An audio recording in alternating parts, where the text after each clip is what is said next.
Hello and welcome to the print. US President Donald Trump announced reciprocal tariffs on countries across the board, declaring a 26% discounted reciprocal tariff on India. Well, what implication it has for India and for the Indian economy? What should the government's response be? To discuss all this and much more, we have with us the national co-convener of Swadeshi Jagran Manch, Ashwini Mahajan. Welcome to the print, sir. Namaskar. जी sir सबसे पहला प्रश्न how will this impact India You see, earlier on, whenever US had imposed higher tariffs on India, it was on India itself or some other countries, but it was not across the board. Now, this time, and earlier in case of withdrawal of GSP, was also specific to some commodities for India. But this time it is throughout the globe. The US has imposed higher tariffs, higher reciprocal tariffs, what they say, throughout the globe. And in the list of countries, our position is 19th. As you rightly said, discounted tariffs. And and some people were saying, oh, Donald Trump is a close friend of Prime Minister Modi, and still he is saying so that he will be imposing tariffs. But that he has shown that maybe because of his friendship with India, that he had chosen to impose lesser tariffs on India vis-a-vis the rest of the world. And when you see, when you compare the two countries which are competing for US markets, they are in India and China. China faces a reciprocal tariff of 34% vis-a-vis 26% tariff with India. right sir what should the government's response be what should the Modi government do as far as this is concerned You see, since long we had been, you know, uh, adopting uh, wait and watch approach, and in earlier occasions, yes, when we thought that it was not right, it was not appropriate for US to have raised their tariffs in Trump's first inning. We retaliated also by way of higher tariffs. But this time, since we had been negotiating and talking to U.S. administration, and U.S. administration has also been showing their sensitivity to the concerns being raised by India, and I think it will take some more time for reaching out to a more appropriate free trade agreement with the US. But I think negotiations are on, and this will help uh, to safeguard the interests of Indian agriculture, dairy, and other sectors. And we have to work out which sectors we can give concessions. But it definitely there are certain red lines where concessions cannot be given, especially where the livelihood of the people is involved, say for agriculture, dairy, and small scale industry. well you mentioned agriculture I specifically wanted to understand how will agricultural products be impacted and they want access to Indian market for agriculture products so where does it all fit in You see, many of the US agricultural products are coming to India, like almonds and apples. But when it comes to general agricultural produce, where US had been giving a lot of subsidies to their farmers, as a result of which they become cheaper. And they make it sure that by giving subsidies, uh, the prices of agricultural produce in US do not increase more than uh, the international prices. Therefore, it is difficult for Indian products to get an access in US markets. But lower priced subsidies supported agricultural produce of US can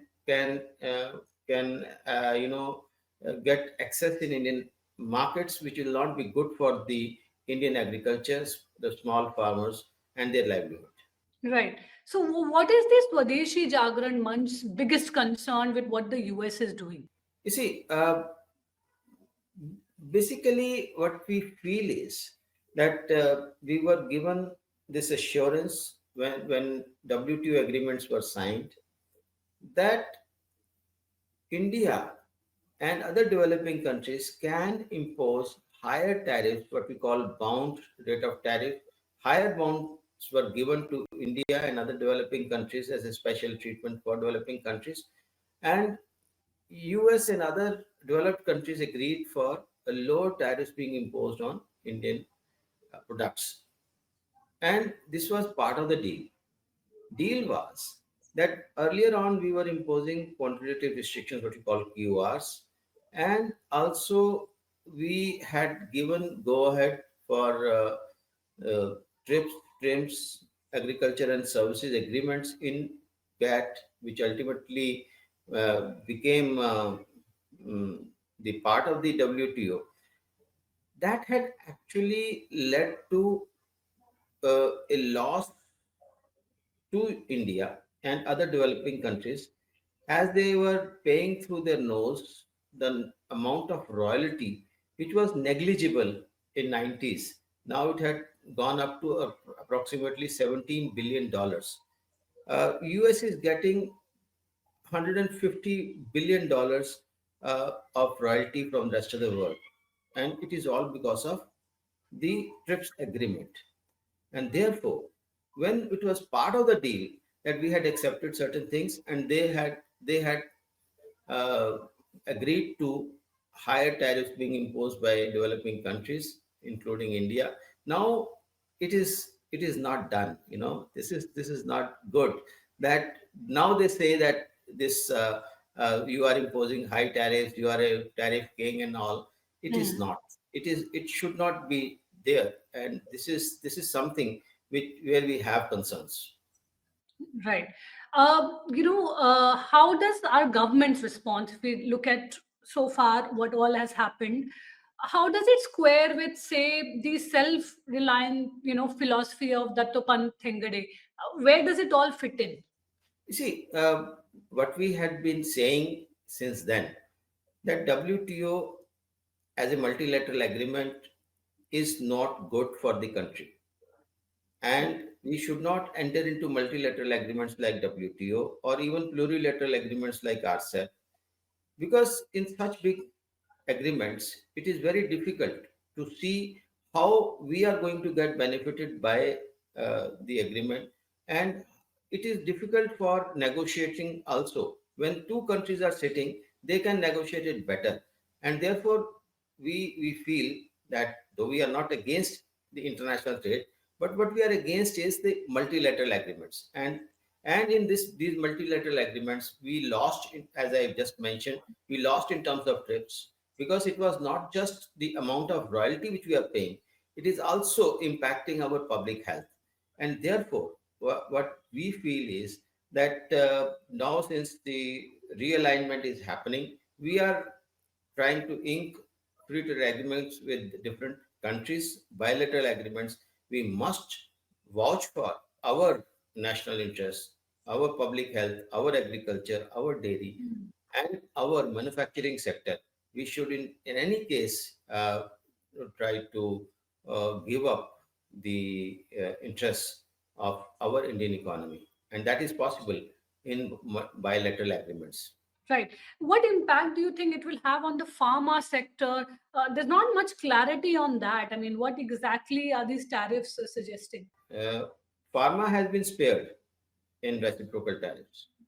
The reason for that is here the interest of the US is involved, because US people are heavily dependent on cheaper generic medicines from India, and therefore it is in their interest only that they don't impose reciprocal tariffs, so-called reciprocal tariffs, because it will hurt their population itself. Therefore, they have chosen not to touch pharma sector, and reciprocal tariffs have not been imposed over there. So it is in their interest, and that is why they have done it. Well, a lot of people are talking about the fact that as you also pointed out, Trump calls Modi a great friend, and then we see this tariff, which he says has been so cruel, which is hurting us. So, what kind of friendship is this? That on one level you have great friendship, and then you say that the tariff that is there is quite cruel and it's affecting US. You see, if you ask me as a student of economics, uh, it is all that is the obvious that when Chinese products reach US, they will be they will be priced at $100 product will be priced at 134. If Indian product goes there, $100 product will be priced at 126. So we are going to get relative benefit, and as a result of that, uh, I've been saying it uh, since morning that this is going to benefit India, as it would help us access more of the US market. And that is why I say that he has done his job as a friend. Well, several countries with low per capita income have already been, hit by the highest tariffs. The tariffs will almost certainly, experts say, have very significant economic consequences, not only for the US, but the rest of the world. There could be high inflation, slower growth, and even worse. So how do you see that? You see, it's relative again. Uh, like in US, you can definitely expect inflation to flare up. The reason is that the very objective of raising tariffs is that it will mop up your manufacturing. It will help your manufacturing to go up. Uh, but in case of US is an economy where manufacturing is almost finished. Uh, Trump himself had been saying that I want to restart my rusting factories. But the factories which had been rusting for decades, you cannot start them in 1 or 2 days or 1 or 2 years even. It is very difficult. And therefore, expecting that manufacturing will go up and Americans will be using only American products is something which is unreasonable thinking.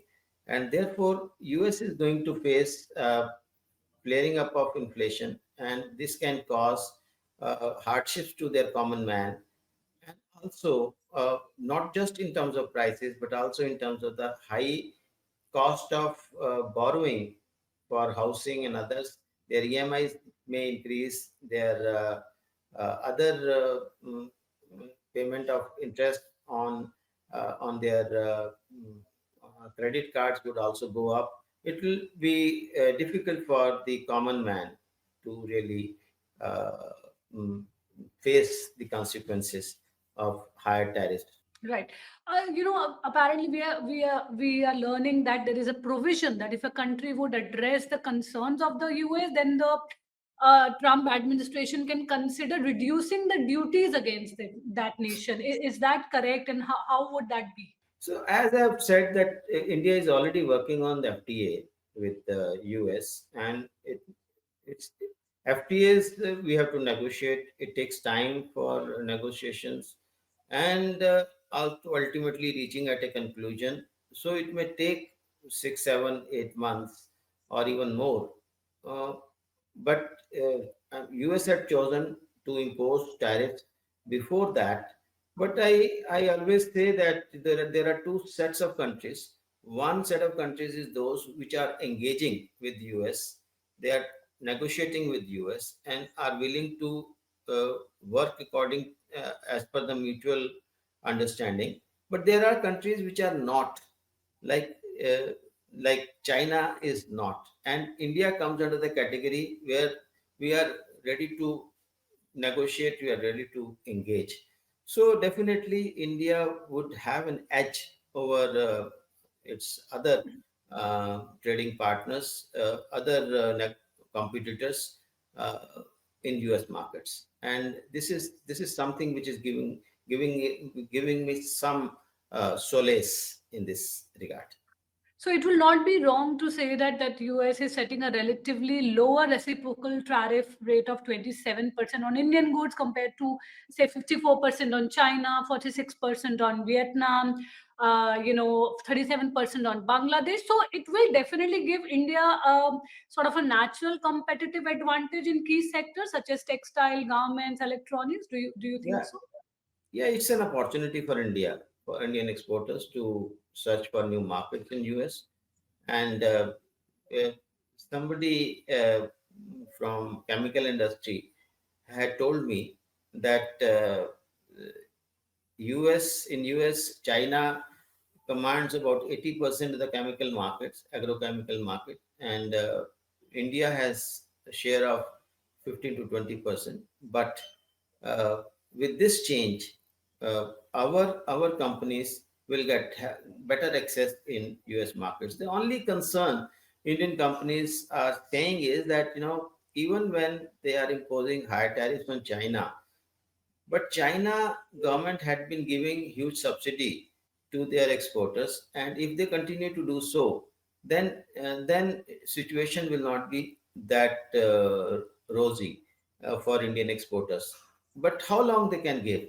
This is a basic question, and Right. we have to see that if they increase their subsidies to their exporters, then we can ask US to charge even higher tariffs on their products. Well, some sectors like the IT and automobiles, many say, may face selling pressure. So, how do you think that will sort of roll out? See, we have to wait and watch, see how the things move, because it is not just India versus US, it is India versus rest of the world.